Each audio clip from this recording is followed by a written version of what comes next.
ஒரு நண்பர் அவர்கிட்ட பேசிக்கிட்டு இருந்தேன். மனித உறவுகள் பற்றி அவர் சொல்லிகிட்டு இருந்தார். அமெரிக்காவில் தந்தை மகன் உறவு எப்படி இருக்குது அப்படிங்கிறத விளக்கிறதுக்கு அவர் ஒரு கதையை சொன்னார். ஒரு அப்பா பகல் பூராவும் அலுவலகத்தில் வேலை, ஓடி ஆடி உழைச்சிக்கிட்டு களைச்சி போய் ராத்திரி 10 மணிக்கு மேலே வீடு திரும்பினான். வீட்டு வாசலில் அவரோட மகன் காத்துக்கிட்டு இருக்கிறான். இன்னமும் தூங்கலை. அப்பா வாசல்லையே தடுத்து நிறுத்தி, அப்பா உனக்கு சம்பளம் எவ்வளவு அப்படின்னு கேட்குறான். ஏற்கனவே ஆஃபீஸு பிரச்சனைகளால் அழுத்து போய் திரும்புகிற அப்பாவுக்கு கோவம் வந்துடுது. என்னடா இப்படிலாம் கேளுன்னு உங்கள் அம்மா உனக்கு சொல்லி கொடுத்தாளா அப்படின்னு சொல்லிவிட்டு உள்ளே போய் சட்டையை கட்டி மாட்டி விட்டு குளிச்சு விட்டு மறுபடியும் வெளியில் வந்து உடையை மாற்றுகிற சமயம் அப்போ மறுபடியும் மகன் உள்ளே வந்து நிற்கிறான் அவர் முன்னாடியே. அப்பா உனக்கு எவ்வளவு சம்பளங்கிறான் மறுபடியும். அப்பாவுக்கு எரிச்சல் அதிகமாகிட்டுது. மணிக்கு $20 போதுமா அப்படின்னார். அப்படின்னா எனக்கு ஒரு $10 தர முடியுமான்னா மகன். இதுக்கு தான் என் சம்பளம் எவ்வளவுன்னு கேட்டியா?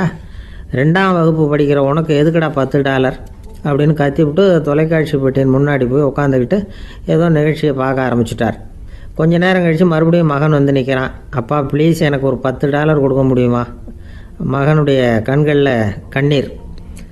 என்னடா அவன் கண்ணீரை காட்டி காரியம் சாதிக்கலாம்னு பார்க்குறியா? ஒரு காசு கூட கொடுக்க மாட்டான் போ அப்படின்னு விரட்டி விட்டான். மகன் கண்ணீரை தொடச்சிக்கிட்டே கண்ணை தொடச்சிக்கிட்டு பேசாமல் போய் படுத்துக்கிட்டானா. கொஞ்ச நேரம் ஆச்சு. அப்பாவோட கோபம் கொஞ்சம் கொஞ்சமாக குறைஞ்சிது.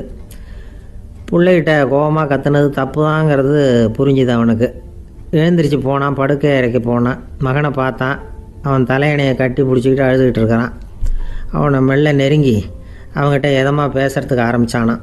எதுக்குடா உனக்கு $10 பள்ளிக்கூடத்தில் கேட்டாங்களா அப்படின்னு கேட்டானான். மகன் சொல்லியிருக்கான், இல்லை டாடி, உனக்கு 1 மணி நேரம் சம்பளம் $20ன்னு சொன்னேன். நீ ஏற்கனவே எனக்கு கொடுத்த பாக்கெட் மணி $10 என்கிட்ட இருக்குது. இப்போ நீ இன்னொரு $10 கொடுத்தீங்கன்னா அதையும் சேர்த்து $20 ஆகிடும். அந்த $20 நான் உனக்கு கொடுத்துருவேன். அப்படி கொடுத்தா நீ என் கூட 1 மணி நேரம் செலவழிப்ப இல்லையா? அதுக்காக தான் $10 கேட்டேன் அப்படின்னு சொன்னானான். அந்த அப்பா கண்ணு கலங்கி போச்சான். ஆதரவோடு தன்னுடைய மகனை கட்டி பிடிச்சி அழ ஆரம்பிச்சிட்டாராம். இதுதான் நண்பர் சொன்ன கதை. அமெரிக்கா மட்டும் இல்லை, உலகம் பூராவும் இன்றைக்கி மனித உறவுகள் இப்படி தான் மாறிட்டுருக்கு. பெரியவர்கள் அறிவுரை என்ன தெரியுமா? உங்கள் குழந்தைகளிடமிருந்து குழந்தை பருவத்தை பிரித்து விடாதீர்கள் அப்படிங்கிறது தான். அதாவது இன்றைய குழந்தைகள் தங்கள் பிருந்தாவனத்தை இழந்து விடுகிறார்கள் அப்படிங்கிறது அவங்களுடைய கருத்து. இந்த நிலைக்கு நாம் காரணமாக இருந்துடக்கூடாது. குழந்தைகளோட விளையாடுவோம், குடும்பத்தோடு உறவாடுவோம் அப்படிங்கிறது தான் நம்முடைய நோக்கமாக இருக்கணும். இன்றைய உறவு முறைக்கு இன்னொரு உதாரணம் சொல்லுவாங்க. ஒருத்தர் வந்தாராம். அவர் பக்கத்தில் ஒரு சின்ன பையன். நாம் அவரை விசாரிக்கிறோம், யார் இந்த பையன் அப்படின்னா அவர் சொல்கிறார், இவன் எனக்கு தூரத்து உறவு அப்படின்னாராம். இந்த தூரத்து உறவுன்னா எப்படின்னு இருக்கான். இதுக்கு அவன் சொல்லியிருக்கிறான், இவன் எங்கள் அப்பாவுக்கு 8வது புள்ளை அப்படின்னானான்.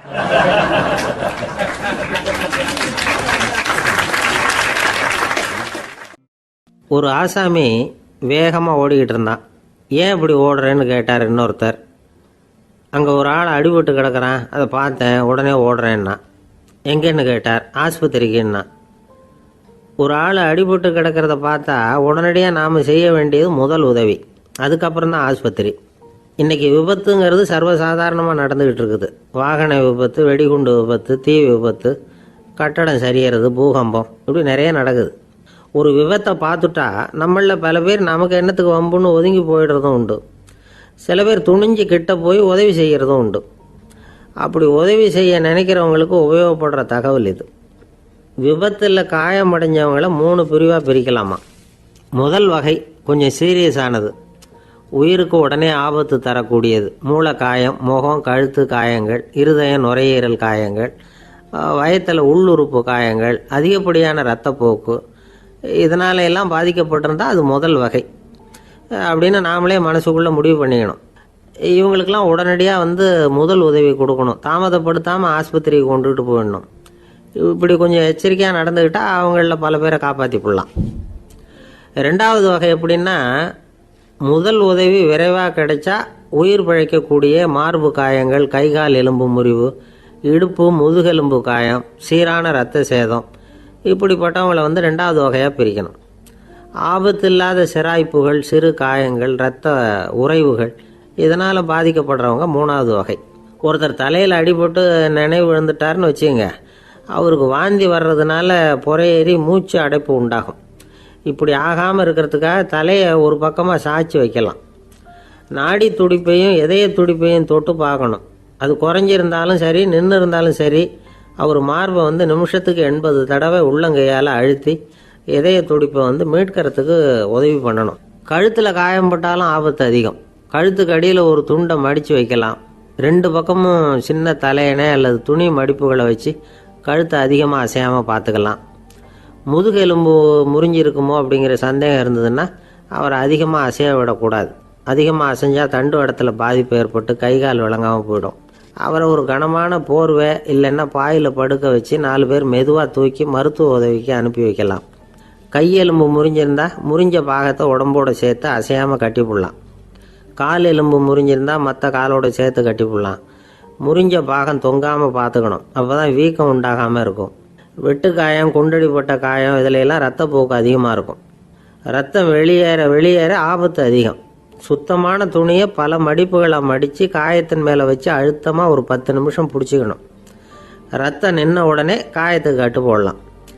சில சமயம் காயம்பட்ட பாகத்தை உயரமாக தூக்கி பிடிச்சிக்கிட்டா தான் ரத்த கசிவு நிற்கும். இந்த விவரங்களையெல்லாம் கொஞ்சம் மனசில் வாங்கி வச்சுக்கிட்டோம்னா சமயத்தில் உதவும். ஏன்னா இந்த காலத்தில் விபத்து எந்த ரூபத்தில் எப்போ வரும்னு யூகிக்கவே முடியல. நண்பர் ஒருத்தர் சொன்னார், நேற்றுக்கு பாருங்கள் சார், என் கண்ணு முன்னாடியே ஒரு சின்ன விபத்து நடந்ததுன்னார். என்னன்னு விசாரித்தோம். ஒரு பஸ்ஸில் வந்துக்கிட்டு இருந்தேன்.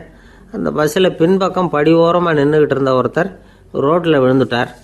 டிரைவர் அதை கவனிக்கலை, நிறுத்தாமல் அவர் பாட்டுக்கு போகிறாருனார். கண்டக்டர் உடனே விசில் கொடுத்து பஸ்ஸை நிறுத்த வேண்டியது தானே அப்படின்னோம். அதுதான் சார் முடியாமல் போச்சுன்னார் அவர். ஏன்னு கேட்டாங்க. தவறி கீழே விழுந்ததே அந்த கண்டக்டர் தான் சார் அப்படிங்கிறார்.